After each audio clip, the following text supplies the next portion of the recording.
Assalamualaikum warahmatullahi wabarakatuh. Welcome back to my YouTube channel. Apa kabar teman-teman semua? Semoga selalu dalam lindungan Allah Subhanahu wa taala. Amin amin ya robbal alamin. Nah, video kali ini aku mau ke pondok lagi. Nah, ini kami sembari menunggu kapal datang. Ini anak-anak lagi berlarian ya. Dan ini lanjut lagi, ini kami sudah di pondok dan ini ada keluarga mau bikin keramba ya.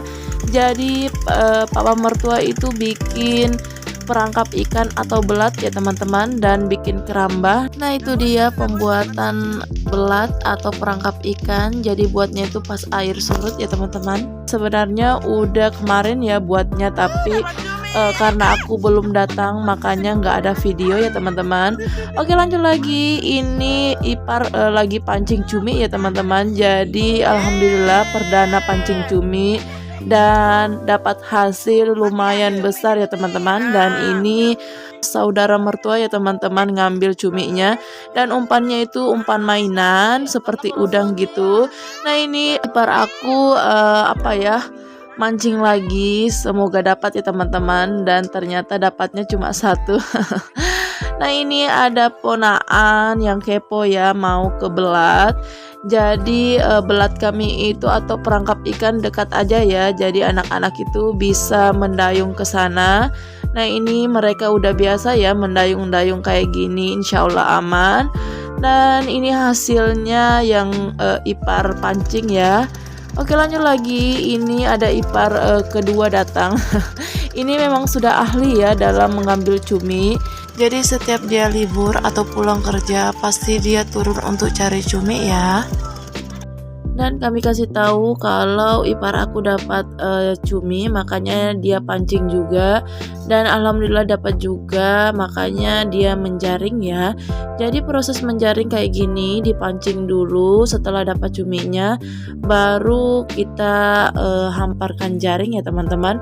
Dan ini jaringnya lumayan panjang banget dan nggak butuh waktu lama. Ini jaringnya setelah dihampar langsung diangkat ya teman-teman, dan prosesnya itu cepat banget. Dan alhamdulillah dapatnya juga lumayan walaupun nggak banyak ya teman-teman. Jadi di pondok ini memang banyak cumi ya teman-teman, apalagi kalau kami nyulu itu biasa dapat, tapi susah banget untuk ditombak karena dia itu larinya kencang ya atau laju. Jadi harus harus dijaring atau dipancing. Tapi kalau dipancing itu dapatnya dikit aja, cuma paling 1, 2, 3. Dan kalau menjaring ini insya Allah tergantung musim bisa dapatnya berkilo-kilo ya teman-teman. Dan ipar aku ini udah ahli ya teman-teman. Ini cuma kerjaan sampingan, tapi hasilnya itu lumayan banget kalau dapatnya banyak. Nah, ini dia hasilnya langsung dikasih kami ya teman-teman. Jadi kalau ipar aku menjaring cuminya di sekitar sini pasti kami dikasih ya teman-teman. Dan ini cuminya walaupun gak seberapa tapi disyukurin. Dan ini ada 3 ekor ya teman-teman, kami dikasih semua. Jadi sesudah ipar aku mancingin kami cumi, baru dia pergi ke laut lagi ya teman-teman untuk jaring cumi. Jadi di sini itu nggak menentu cuminya, kadang dapatnya banyak, kadang tidak. Jadi musim-musimannya teman-teman. Makanya ipar aku itu harus ke tempat lain untuk mencari. Nah, ini dia hasil pancingan dan hasil menjaring ya teman-teman. Dan ini kami kumpulkan, alhamdulillah dapatnya segini karena ipar aku itu mancing lagi. Nah, ini cuminya itu masih hidup ya teman-teman. Alhamdulillah kami bisa menikmati hasil laut yang segar-segar. Oke, lanjut lagi. Ini aku mau pergi ke belat atau perangkap ikan. Ini aku perginya dengan ipar-ipar aku ya. Nah, ini belat kami itu beda dengan yang lain karena bentuknya itu lebih besar, sedangkan belat-belat yang lainnya itu agak kecil dan mereka itu cuman lurus. Kalau kami itu banyak belok-beloknya ya teman-teman. Ini katanya belat dari orang Mamuju, karena yang buatnya orang Mamuju ya teman-teman. Nah ini dia kami udah sampai dan alhamdulillah ikannya itu banyak banget, walaupun di kamera itu nggak kelihatan ya teman-teman. Dan ada juga ikan yang besar banget. Jadi ini perdana kami mau panen ikan atau mau sero ikan ya teman-teman. Ini ipar aku dikasih tahu bagaimana caranya masuk. Dan walaupun belat atau perangkap ikan ini dibangunnya kemarin, tapi alhamdulillah isinya itu udah lumayan banyak. Nah ini kami menuju ke pintu belat ya. Nah itu dia jaring-jaringnya itu berbentuk apa ya, pokoknya dia banyak lekuk-lekuknya, entah bagaimana aku pun gak bisa menjelaskan. Jadi ini aku lihatkan sepanjangan itu belat kami. Nah ini dia ipar aku udah mau masuk, jadi masuknya lewat sini.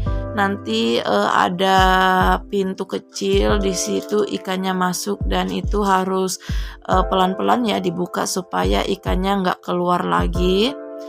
Nah ini dia cara manen ikannya itu, tunggu air surut baru bisa ya teman-teman, karena supaya enak. Sebenarnya ini lebih bagus lagi kalau kita pakai kacamata, jadi bisa dilihat untuk nyeroknya. Dan sebenarnya ini ipar aku cukup kesulitan ya untuk nyeroknya. Nah ini setelah ipar aku dapat ikannya, makanya kami mau ke tempat semula, jadi kami mau ngambil ikannya di situ aja. Nah ini juga sambil kita lihat yang mana-mana aja ikannya yang belum terambil, tapi nggak ketemu ya. Jadi ada ikan yang paling besar itu nggak ketemu, jadi ipar aku kesusahan untuk mencarinya. Dan ini juga airnya agak keruh, jadi agak susah ngelihat ikannya. Ini karena beberapa hari ini hujan terus ya, makanya airnya nggak sejernih seperti biasa. Nah ini ipar aku lagi nyari ikan-ikan yang agak besar itu kayaknya lolos. Nih ini kami nyari ya. Dalam perangkap ikan itu ada dua tempat, jadi ada tempat yang agak besar dan ada tempat yang kecil. Nah ini ipar aku ini tempat yang paling kecil ya, tempat dimana ikan-ikan ngumpul. Nah ini dia hasil panennya. Jadi ikan ini belum seberapa ya teman-teman, masih banyak lagi di bawah. Nah ini kami ngambilnya lewat sini, aturannya itu nggak lewat sini ya teman-teman, tapi karena jauh lagi untuk mutar, jadi kami ngambilnya lewat sini aja. Ini masih mau diserok lagi ya teman-teman. Jadi selama pembuatan belat ini udah berapa kali kami panen ya teman-teman, hampir setiap hari, karena ini hitungan udah seminggu lebih jadinya. Jadi video ini baru aku upload ya teman-teman. Jadi setiap hari kami ke belat ini kalau air surut, dan kebetulan itu musimnya air surut, jadi kami bisa manen ikannya setiap hari. Jadi kayak gitu ya teman-teman. Nah ini dia hasilnya, ada ikan buntal, ada kerapu tikus, dan berbagai macam ikan lainnya ya teman-teman. Jadi besar kecilnya itu disyukuri ya teman-teman.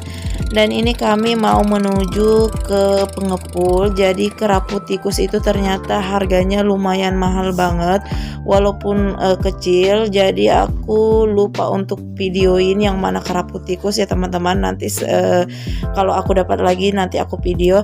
Dan ini satu itu dihargain sekitar berapa ya, aku juga lupa nanyanya. Pokoknya katanya mahal banget. Kerapu tikus itu sekitar 3 ons baru dihargai ya, dan ini kami dapat cuma 2 ons, makanya mau dipelihara dulu, setelah besar baru bagi hasil ya teman-teman.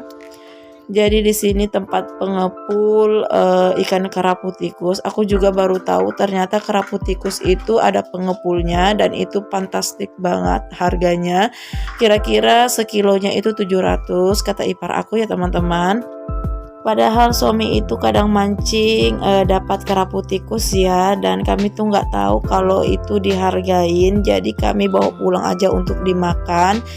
Dan kalau tahu ada pengepulnya pasti kami bawa ke sini juga ya, lumayan jadi cuan gitu. Dan ini kami udah pulang, dan ternyata ada ipar dan saudara mertua juga datang. Nah itu ahlinya dan itu pembuatnya ya, yang baju hitam itu dia dapat ikan yang paling besar. Itu dia ikan yang dia pegang itu besar banget ya teman-teman, dan aku lupa juga untuk video ikannya, itu besar banget, sekitar paha atau betis orang dewasa, pokoknya gede banget. Oke lanjut lagi, ini sore harinya, ini Adek Arsi lagi bersihin koros-koros ya teman-teman. Jadi tadi itu pas air surut kami juga turun untuk cari koros-koros, tapi dapatnya dikit banget, jadi kami masak langsung. Dan ini alhamdulillah papa mertua lagi coba-coba untuk pancing cumi dan alhamdulillah dapat. Dan ini kondisi pondok kami itu sepi banget karena yang lainnya udah pada pulang. Jadi papa mertua itu mutusin untuk bermalam semalam lagi, makanya kami tinggal untuk nemanin ya. Nanti juga ada ipar aku yang nyusul. Jadi kayak gini ya teman-teman, kalau di pondok kerjaannya itu mancing. Dan alhamdulillah ini dia hasil pancingan papa mertua, cumi. Dan alhamdulillahnya lagi selama kami di pondok itu hasil laut itu melimpah banget. Dan itu Adek Arsi masih sibuk dengan sama koros-korosnya ya teman-teman. Jadi Adek Arsi itu suka banget ngerjain. Jadi kalau aku dapat itu aku masak, lalu aku suruh untuk ngupasin koros-koros. Jadi ada gunanya ya Adek Arsi. Oke teman-teman, sekian dulu video aku. Terima kasih sudah mengikuti, dan jika kalian suka jangan lupa like, komen, dan subscribe. Jangan lupa juga klik loncengnya agar dapat notifikasi video-video aku selanjutnya. Dan bila berkenan bisa di-share ke media sosial yang teman-teman punya ya. Dan thank you for watching. See you next video. Bye-bye.